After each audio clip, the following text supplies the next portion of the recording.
Hello welcome back. അപ്പോൾ എല്ലാവരും സുഖമായിട്ടിരിക്കുന്നു, അല്ലല്ലേ? നമ്മളിവിടെ സുഖമായിട്ടിരിക്കുന്നു.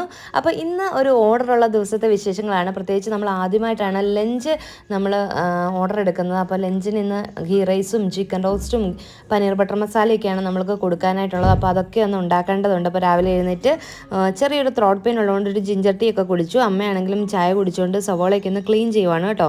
അപ്പം അതിന് ചിക്കൻ റോസ്റ്റിനൊക്കെ വേണ്ടിയിട്ടുള്ള സവോളയൊക്കെ ഒന്ന് ക്ലീൻ ചെയ്തെടുക്കുന്നുണ്ട്. പിന്നെ ഞാൻ നോക്കുമ്പം വെള്ളമൊക്കെ നമ്മുടെ ചെടിക്കകത്തൊക്കെ നല്ല ഡ്രൈ ആയിട്ടുണ്ട്. 2 ദിവസം കൂടുമ്പോൾ ഇപ്പോൾ വെള്ളം ഒഴിക്കണം, നല്ല ചൂടായതുകൊണ്ട്.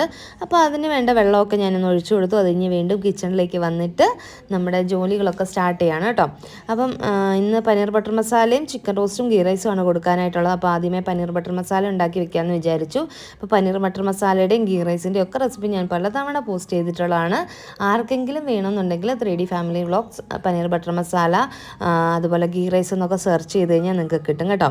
അപ്പോൾ ഇതാ ഞാൻ പനീർ ബട്ടർ മസാല ഉണ്ടാക്കാനായിട്ട് സവോളയും ഇഞ്ചിയും വെളുത്തുള്ളിയും ഒക്കെ ഇട്ടൊന്ന് വഴറ്റി അതിലേക്ക് കാഷ്യൂനട്ട് പേസ്റ്റും പിന്നെ സ്പൈസസ് ഏലക്ക, ഗ്രാമ്പൂ, പട്ട അതൊക്കെ ഇട്ട് കൊടുത്തിട്ടുണ്ടായിരുന്നു. അതെല്ലാം ഒന്ന് വഴറ്റിയെടുക്കുകയാണ് കേട്ടോ. അപ്പോഴേക്കും അമ്മ ഇതാ സവോളയ്ക്ക് ഒന്ന് ക്ലീൻ ചെയ്തെടുത്തുകൊണ്ട് വന്നു. അപ്പോൾ ദിനുവിനാണെങ്കിൽ ഇന്ന് ഓഫീസിൽ പോകണം. പക്ഷേ ഇന്ന് ലഞ്ച് കൊണ്ടുപോകുന്നില്ല കേട്ടോ. അതുകൊണ്ട് രാവിലെ ധൃതി വെച്ച് ലഞ്ചിൻ്റെ പണി ചെയ്യേണ്ട. അപ്പം സാറ്റർഡേ ആയതുകൊണ്ട് അവർ ഉച്ചയ്ക്ക് ലഞ്ച് വെളിയിൽ നിന്ന് കഴിച്ചോളാം എന്ന് പറഞ്ഞിട്ട് ലഞ്ച് കൊണ്ടുപോകുന്നില്ല. അപ്പോൾ അത് അതിനും ഉറക്കമൊക്കെ എഴുന്നേറ്റ് വന്നു കഴിഞ്ഞപ്പോഴത്തേക്കും അച്ഛൻ്റെ ഷുഗർ നോക്കണമായിരുന്നു കേട്ടോ. അപ്പോൾ ഞാനും അമ്മ ഓരോ ജോലി ആയിരുന്നുകൊണ്ട് രാവിലെ നോക്കിയില്ല. അപ്പോൾ ദിനു എണീറ്റ് വന്നപ്പോൾ അന്ന് ദിനു നോക്കാമെന്ന് പറഞ്ഞിട്ട് നോക്കുവാണ്. അച്ഛൻ ഒത്തിരി വർഷമായിട്ട് ഷുഗർ ഉള്ളതാണ് കേട്ടോ. അപ്പം അങ്ങനെ ഷുഗറൊക്കെ നോക്കി അത് കഴിഞ്ഞിട്ട് പിന്നെ ഞാൻ പതുക്കെ കിച്ചണിലേക്ക് വന്നിട്ട് പനീറൊക്കെ ഒന്ന് കട്ട് ചെയ്തെടുക്കാനായിട്ട് പോവാണ് കേട്ടോ. അപ്പോൾ പനീറൊക്കെ കട്ട് ചെയ്ത് എടുക്കുമ്പോഴത്തേക്കും നമ്മുടെ മസാലയൊക്കെ റെഡിയായി വരും. അപ്പോൾ അത് കഴിഞ്ഞ് പിന്നെ അതൊക്കെ ഒന്ന് ഷാലോ ഫ്രൈ ഒക്കെ ചെയ്ത് അതൊന്ന് റെഡിയാക്കി എടുത്താൽ മതി. അപ്പോഴത്തേക്കും ദിനുവിനും അച്ഛനും ചായയൊക്കെ കൊടുത്തിട്ടുണ്ടായിരുന്നു. അപ്പോൾ അച്ഛൻ ചായയൊക്കെ കുടിച്ച ഗ്ലാസ് കൊണ്ടുവന്ന് കഴുകി എടുത്ത് വെക്കുകയാണ് കേട്ടോ. അപ്പോൾ കുറേ പേര് ചോദിച്ചായിരുന്നു നമുക്കിവിടെ വെള്ളത്തിന് ബുദ്ധിമുട്ടുണ്ടോയെന്ന്.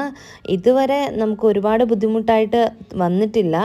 പക്ഷെങ്കിൽ കൺട്രോൾ ചെയ്താണ് എല്ലാവരും യൂസ് ചെയ്യുന്നത് കേട്ടോ. ഒരുപാട് നേരത്തെ പോലെ വെള്ളം വേസ്റ്റ് ആക്കാതെ മാക്സിമം എല്ലാവരും യൂട്ടിലൈസ് ചെയ്യാനായിട്ട് ശ്രമിക്കുന്നുണ്ട്. അതുകൊണ്ട് ഇതുവരെ നമുക്ക് വെള്ളത്തിൻ്റെ പ്രശ്നമൊന്നുമില്ല കേട്ടോ. പിന്നെ അതുപോലെ ദിനുവിന് ഓഫീസിൽ പോകേണ്ടതുകൊണ്ട് പോകുന്നതിന് മുന്നായിട്ട് തന്നെ എനിക്ക് ഉച്ചയ്ക്ക് പാക്ക് ചെയ്യാൻ എളുപ്പത്തിന് എല്ലാം ഒന്ന് നമുക്ക് ഓർഡർ വന്നതനുസരിച്ച് നോക്കി ബോക്സൊക്കെ ഒന്ന് എടുത്ത് വെക്കുന്നുണ്ടായിരുന്നു. അപ്പോൾ ഇതാ നമ്മുടെ പനീർ ബട്ടർ മസാലയ്ക്കുള്ള മസാലയൊക്കെ ഏകദേശം റെഡിയായി വന്നപ്പോൾ ഫ്ലെയിം ഓഫ് ചെയ്തിട്ട് ഇതിൻ്റെ ചൂടാറാനായിട്ട് മാറ്റി വെച്ചേക്കാണ്.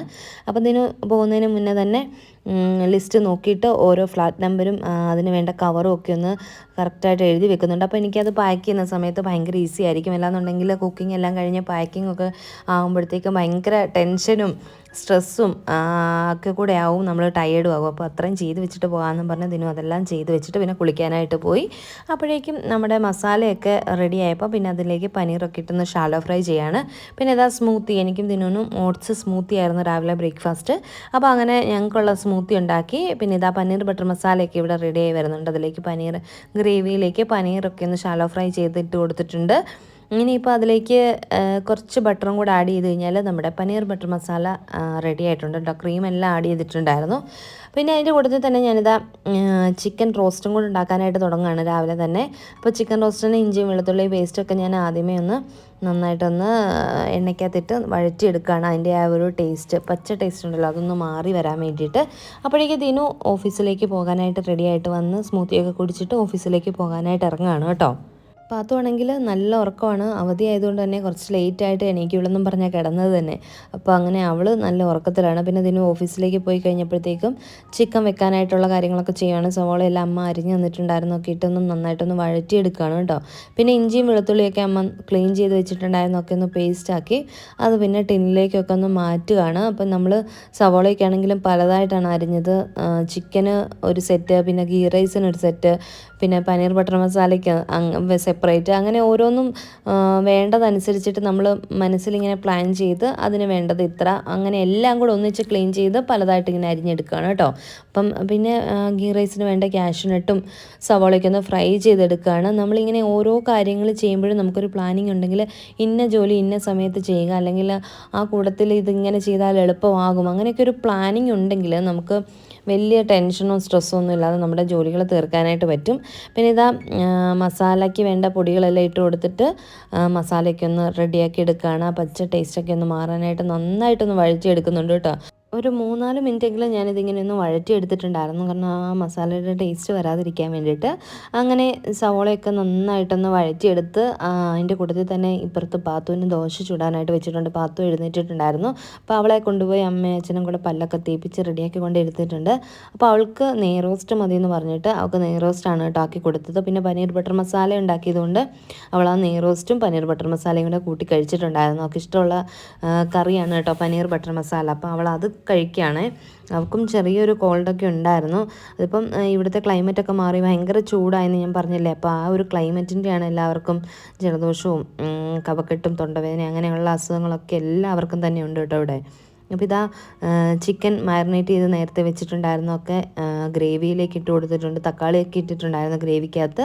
അപ്പോൾ ഡീറ്റെയിൽ ആയിട്ട് ഞാൻ റെസിപ്പി കാണിക്കാത്തത് കൊണ്ടാണ് എല്ലാം കൂടെ പറഞ്ഞു പോകാത്തത് കേട്ടോ. അപ്പോൾ അതൊക്കെ നന്നായിട്ടൊന്ന് മിക്സ് ചെയ്ത് കൊടുക്കുകയാണ്. അപ്പോൾ അച്ഛൻ അത് ഇളക്കി കൊടുക്കുകയാണ് കേട്ടോ. അച്ഛൻ ഇളക്കാമെന്നും പറഞ്ഞിട്ട് അങ്ങനെ അതെല്ലാം ഒന്ന് മിക്സ് ചെയ്ത് യോജിപ്പിച്ചെടുത്തിട്ടുണ്ട്. ഇനിയിപ്പോൾ അത് മൂടി വെച്ചിട്ടൊന്ന് കുക്ക് ചെയ്യണം. പിന്നെ ഗീ റൈസ് ഉണ്ടാക്കാനായിട്ട് ഒരു പാൻ വെച്ച് ചൂടായി വന്നപ്പോൾ അതിലേക്ക് ഒരു 4-5 ടേബിൾ സ്പൂണോളം ഞാൻ നെയ്യ് ഒഴിച്ചു. പിന്നെ അതിലേക്ക് കറുവപ്പട്ട, ഗ്രാമ്പൂ, ഏലക്ക, പെരുംജീരകം, ബേ ലീഫ്, തക്കോലം ഇതെല്ലാം ഇട്ട് കൊടുത്തിട്ട് അതൊന്ന് പൊട്ടി വന്നപ്പോൾ അതിലേക്ക് ഒരു മീഡിയം സൈസിലുള്ള സവോള അരിഞ്ഞതും കൂടി ഇട്ട് കൊടുത്തിട്ടുണ്ട്. എന്നിട്ട് അത് നന്നായിട്ടൊന്ന് വഴറ്റിയെടുക്കുകയാണ് കേട്ടോ. സവോളയുടെ ആ ഒരു ചെറിയൊരു കളർ ചേഞ്ച് വരുന്ന സമയം വരെ ഒന്ന് വഴറ്റിയെടുക്കാം. സവോള ഒന്ന് വാടി വന്നു കഴിയുമ്പോൾ അതിലേക്ക് അരി ചേർത്ത് കൊടുക്കണം. ഞാനിപ്പോൾ എടുത്തേക്കുന്നത് കൈമ റൈസാണ് കേട്ടോ. അപ്പോൾ കൈമ റൈസ് ഞാനൊരു 4 കപ്പ് നന്നായിട്ട് വാഷ് ചെയ്തതിന് ശേഷം അരമണിക്കൂറോളം സോക്ക് ചെയ്ത് വെച്ചിട്ടുണ്ടായിരുന്നു വെള്ളത്തിൽ. അതിനുശേഷം അത് ഡ്രെയിൻ ആക്കിയിട്ട് ആ ഒരു അരിയാണ് കേട്ടോ ഇതിലേക്ക് ഇട്ട് കൊടുക്കുക. എന്നിട്ട് നന്നായിട്ടൊന്ന് ആ ഒരു അരി നെയ്ക്കകത്തിട്ട് നമ്മളൊന്ന് വഴറ്റി വെള്ളമയൊക്കെ ഒന്ന് മാറ്റി ഡ്രൈ ആക്കി എടുക്കണം കേട്ടോ. അതിനുശേഷം ഞാൻ അതിലേക്ക് 4 കപ്പ് അരിക്ക് 6 കപ്പ് വെള്ളം ഒഴിച്ച് ഗീ റൈസ് ഒന്ന് റെഡിയാക്കി എടുത്തിട്ടുണ്ടായിരുന്നു. അപ്പോൾ അത് ആ വെള്ളം വറ്റി വരുമ്പോഴത്തേക്കും കറക്റ്റ് പാകത്തിന് നമുക്ക് വെന്തിട്ടുണ്ടാവും കേട്ടോ. അങ്ങനെ 2 തവണയായിട്ടാണ് ഞാൻ 2 കിലോ അരിയാണ് കേട്ടോ ഉണ്ടാക്കിയിട്ടുണ്ടായിരുന്നത്. 2 തവണയായിട്ട് 2 കിലോ റൈസ് വെച്ചു. അപ്പോഴേക്കും ചിക്കൻ റോസ്റ്റും റെഡി ആയിട്ടുണ്ടായിരുന്നു. അപ്പോൾ പാത്തും അച്ഛനും കൂടി ഇരുന്നിട്ട് TV ഒക്കെ കാണുകയാണ് കേട്ടോ. അതിനിടയ്ക്ക് കളിക്കുന്ന സാധനങ്ങളൊക്കെ നിരത്തി ഇട്ടിട്ടുണ്ട്. അങ്ങനെ പിന്നെ എല്ലാം റെഡി ആയി കഴിഞ്ഞപ്പോൾ പാക്കിങ്ങിൻ്റെ പരിപാടികളൊക്കെ തുടങ്ങുകയാണ് കേട്ടോ. അപ്പോൾ എന്നോട് ഒരുപാട് പേര് ചോദിക്കുന്നുണ്ട് ഇങ്ങനെ ചെയ്യുന്നത് കൊണ്ട് ബെനിഫിറ്റ് ഉണ്ടോ, എന്തിനാണ് ഇങ്ങനെ ചെയ്യുന്നത്, ജോലി നോക്കുന്നതല്ലേ ഇതിലും നല്ലത്, അങ്ങനെ ഒരുപാട് കാര്യങ്ങൾ ചോദിക്കാറുണ്ട്. അപ്പോൾ അവരോടൊക്കെ പറയാനായിട്ടുള്ളത്, നമുക്ക് ഏത് ജോലിയാണെങ്കിലും അതിൻ്റേതായ ഒരു മാന്യതയുണ്ടല്ലേ. അപ്പോൾ നമ്മൾ ഇഷ്ടപ്പെട്ട് ചെയ്യുന്ന ഒരു കാര്യമാകുമ്പോഴത്തേക്കും അതിൽ നമ്മളും ഹാപ്പി ആവും. അപ്പോൾ അതിൽ ബെനിഫിറ്റ് മാത്രമല്ല നമ്മൾ അതിൽ നിന്ന് പ്രതീക്ഷിക്കേണ്ടത്. നമ്മൾ മറ്റുള്ളവർക്കൊരു കാര്യം ചെയ്ത് കൊടുത്തിട്ട് അവരത് നല്ലതാണെന്ന് പറയുമ്പോൾ നമുക്ക് കിട്ടുന്ന ആ ഒരു ഹാപ്പിനെസ് ഉണ്ടല്ലോ, അതൊന്ന് പറഞ്ഞറിയിക്കാൻ പറ്റുന്നതല്ല. പിന്നെ അതുപോലെ തന്നെ ഒരുപാട് പേരുണ്ട് ഇഷ്ടപ്പെട്ട കാര്യങ്ങൾ നമ്മുടെ സൊസൈറ്റിയിൽ ഓരോരുത്തർ കുറ്റപ്പെടുത്തുന്നത് പേടിച്ചിട്ട് ചെയ്യാതിരിക്കുന്നത്. ഇപ്പോൾ ഒരു ഓഫീസിൽ പോയിരുന്ന് ജോലി ചെയ്യുന്നത് മാത്രമല്ല ജോലി എന്ന് പറയുന്നത്. നമ്മൾ എന്ത് കാര്യമാണെങ്കിലും അതിൻ്റേതായ ഒരു എന്താ പറയുന്ന ഒരു എഫേർട്ട് ഇട്ട് നമ്മൾ ചെയ്ത് അതിൽ നിന്നൊരു 10 രൂപ എങ്കിലും നമുക്ക് അതിൽ നിന്നൊരു വരുമാനം ഉണ്ടാക്കുകയാണെങ്കിൽ അതെല്ലാം ഈക്വലാണ്. അപ്പം നമ്മൾ നല്ലത് ചെയ്യുക, നല്ലത് പ്രവർത്തിക്കുക, അത്രേ ഉള്ളൂ. നമ്മളെ ജഡ്ജ് ചെയ്യാനായിട്ട് നമുക്ക് ചുറ്റും ഒരുപാട് പേരുണ്ടാകും. പ്രത്യേകിച്ച് നമ്മുടെ ഭാഗത്തു നിന്ന് എന്തെങ്കിലും ഒരു തെറ്റ് സംഭവിക്കാനും കാത്തു നിൽക്കുന്നവർ. പക്ഷേ അതുകൊണ്ട് മറ്റുള്ളവർ എന്ത് ചെയ്യും അല്ലെങ്കിൽ എന്ത് വിചാരിക്കുമെന്ന് വിചാരിച്ചിട്ട് നമ്മുടെ ജീവിതത്തിലെ തീരുമാനങ്ങൾ എടുക്കാനായിട്ട് വൈകിക്കരുതെന്നാണ് എനിക്ക് നിങ്ങളോട് പറയാനായിട്ടുള്ളത്. നമ്മുടെ ലൈഫിൽ നമുക്ക് എന്താണോ ശരിയെന്ന് തോന്നുന്നത് ആ കാര്യങ്ങൾ നമ്മൾ ബോൾഡായിട്ട് തന്നെ ചെയ്യുക. ഒരുപാട് പേരുടെ സ്വപ്നങ്ങൾ വേണ്ടാന്ന് വെക്കുന്നത് ഈ ഒരു സൊസൈറ്റിയെ പേടിച്ചിട്ടാണ്. അവരെന്ത് വിചാരിക്കും, എന്ത് പറയുമെന്ന് വിചാരിച്ചിട്ട് അങ്ങനെ ചിന്തിക്കുകയേ ചെയ്യരുത്. നമുക്കിഷ്ടപ്പെട്ട കാര്യങ്ങൾ ചെയ്യാനായിട്ട് നമ്മൾ യാതൊരുവിധ മടിയും കാണിക്കേണ്ട കാര്യമില്ല. പക്ഷെ നമ്മൾ സത്യസന്ധരായിരിക്കുക, നമ്മൾ ചെയ്യുന്ന ജോലിയോട് നമ്മൾ നീതി പുലർത്തുക എന്നുള്ളത് മാത്രമാണ് നമുക്ക് അതിനകത്ത് ചെയ്യാൻ പറ്റുന്ന കാര്യം. അപ്പോൾ ഇതാ പാക്കിംഗ് എല്ലാം കഴിഞ്ഞു, കൊടുക്കാനായിട്ട് പോകാൻ ഇറങ്ങുകയാണ് കേട്ടോ. അപ്പോൾ ആദ്യം നമ്മുടെ ഓപ്പോസിറ്റ് വീട്ടിലെ അങ്കിള് തനിച്ചാണ്, ആൻറ്റി നാട്ടിൽ പോയേക്കാണ് കേട്ടോ. അപ്പോൾ അങ്കിളിന് ലഞ്ച് ഞാൻ കൊടുത്തേക്കാമെന്ന് പറഞ്ഞിട്ടുണ്ടായിരുന്നു. ഏതായാലും ലഞ്ച് ഉണ്ടാക്കുന്നുണ്ട്. അപ്പോൾ അങ്ങനെ അങ്കിളിന് ഞാൻ ലഞ്ച് കൊണ്ട് കൊടുത്തു. അപ്പോഴേക്കും എല്ലാം പാക്ക് ചെയ്ത് വെച്ചൊക്കെ എടുത്ത് അച്ഛനും ഞാനും കൂടെ പിന്നെ ബാക്കി എല്ലാവർക്കും കൊടുക്കാനായിട്ട് പോയി. അങ്ങനെ കൊടുക്കാനായിട്ടൊക്കെ പോയിട്ട് തിരിച്ച് വന്നത്തേക്കും അമ്മ പാത്രമൊക്കെ കഴുകി വെച്ചിട്ടുണ്ടായിരുന്നു. അതുപോലെ ബാക്കി ക്ലീനിങ് എല്ലാം ചെയ്യാനായിട്ടുണ്ടായിരുന്നു, എല്ലാം ക്ലീൻ ചെയ്തിട്ടുണ്ട്. അങ്ങനെ ഇതാ ലഞ്ചൊക്കെ കൊടുത്തു. എല്ലാവരും നല്ല ഫീഡ്ബാക്ക് തന്നു, ഒരുപാട് സന്തോഷമായി. അപ്പോൾ അങ്ങനെ നമ്മുടെ ലഞ്ചിൻ്റെ കുക്കിംഗ് പരിപാടികളെല്ലാം കഴിഞ്ഞ് വീടെല്ലാം ക്ലീൻ ആക്കിയിട്ടുണ്ട്. ഇനിയിപ്പം ഞാൻ ഈ ഓരോ ദിവസവും കഴിക്കുന്ന ഫുഡിനെ കുറിച്ച് ഒരുപാട് പേര് ചോദിക്കാറുണ്ട്. ഡയറ്റ് ആയതുകൊണ്ട് തന്നെ അടുത്തത് ഞാൻ അതിനെക്കുറിച്ചിട്ടൊരു വീഡിയോ ചെയ്യാമെന്ന് വിചാരിക്കുന്നു. നിങ്ങൾക്ക് ഇൻട്രസ്റ്റ് ഉണ്ടെങ്കിൽ നിങ്ങൾ കമൻറ്റ് ചെയ്യണം കേട്ടോ. അങ്ങനെ ഞാൻ എന്താണ് കഴിക്കുന്നത്, ഒരു ദിവസത്തെ ഫുള്ളായിട്ടുള്ളൊരു മീൽ കാണിക്കണം എന്ന് നിങ്ങൾക്ക് താല്പര്യം ഉണ്ടെങ്കിൽ കമൻറ്റ് ചെയ്യുക. അപ്പോൾ പുതിയൊരു വീഡിയോ ആയിട്ട് വരുന്നവരേക്ക് എല്ലാവർക്കും നന്ദി, നമസ്കാരം.